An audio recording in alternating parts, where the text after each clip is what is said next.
So we're about halfway through our Camino, and I was looking at the news headlines over the last couple of days, yesterday evening and today, that the sisters, the Claretian sisters in Belorado in Spain, one of the last convents, they had 4 convents and then they consolidated the sisters into one convent, but they kept maintaining the other 3 convents. But these were a beautiful convent of sisters that I visited on the Camino in 2021.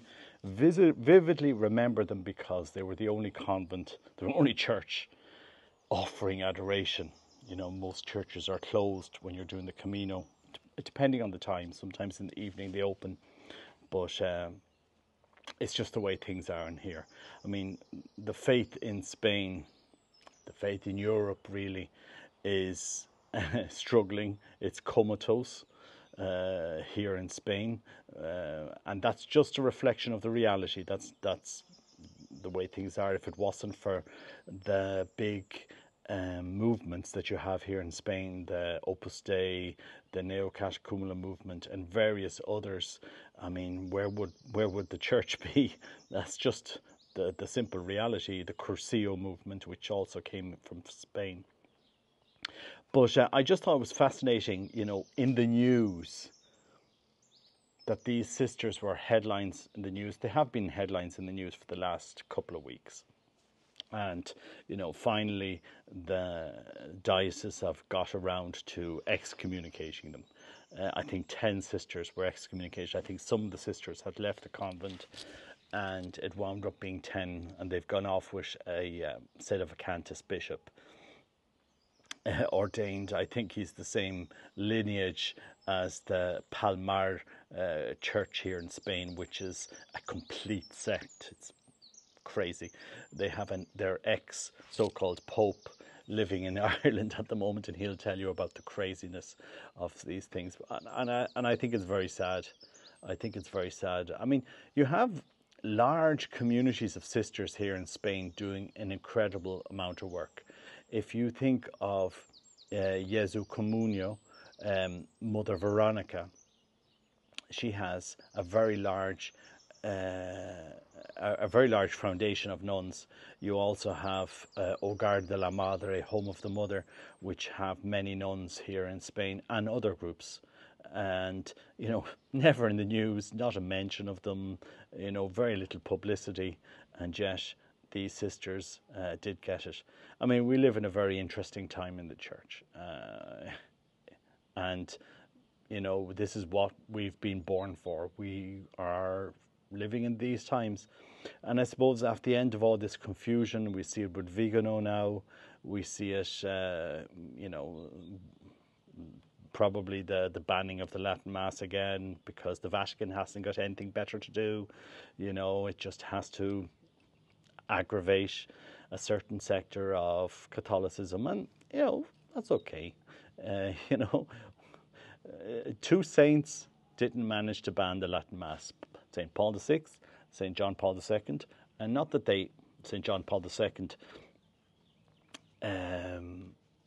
was against it, but I mean, it's too rooted to ban. It's too rooted in so many places that you can say, okay, this liturgy needs to be removed from the church. I mean, it formed saints for our centuries, so I think it's good for us to experience the liturgy of the saints for hundreds of years without going off the extreme end of trying to make an idol out of a rite, and, you know, forgetting about the whole understanding of Catholicism that all of these things should lead us to union with God. And if we don't have union with God, no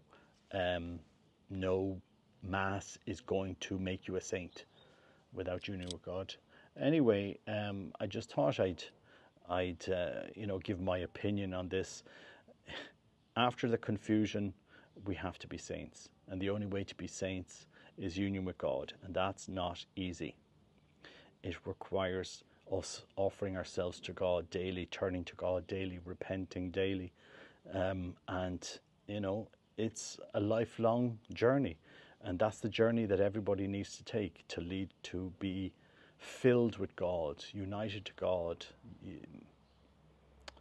to know God, to do that interior journey of union with God. And that's hard, but that's the only solution to this crisis.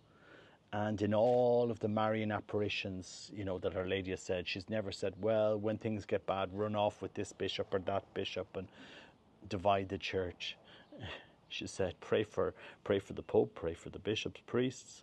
And she's called for unity, and that's important. And it can be very difficult sometimes when we see the comatose bishops asleep, pushing their energy into endless talking shops that will never renew the church, because the only thing that will renew the church is sanctity, is union with God, is sanctifying grace. It's what the church has been doing for 2,000 years. That will transform this church. Saints will transform the church. No talking shop, no rebirth of the church, this new synodal church, this or no sedevacantist bishop, no Vigano. They don't have the answer. Only God, only Christ has the answer in his church. And he calls us to be saints. And that's not easy, but that's the only solution.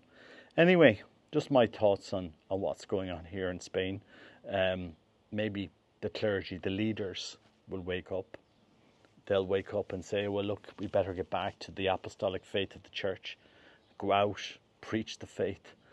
Go out to the streets, call people to repentance.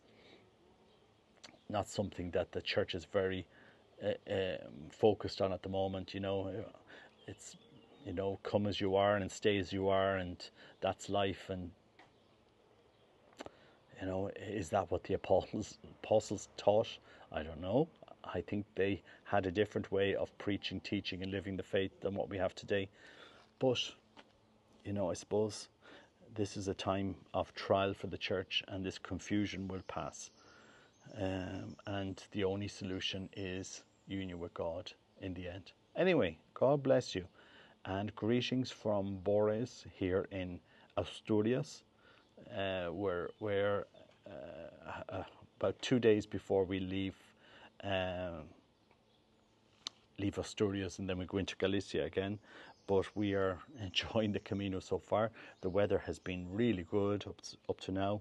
Cloudy in the morning, very sunny, beautiful in the evening. You'll see the videos later on. But I just thought I'd give this encouragement to people in this time of trial, and to take up that challenge, personal union with God, theosis, deification. The church will be transformed by you.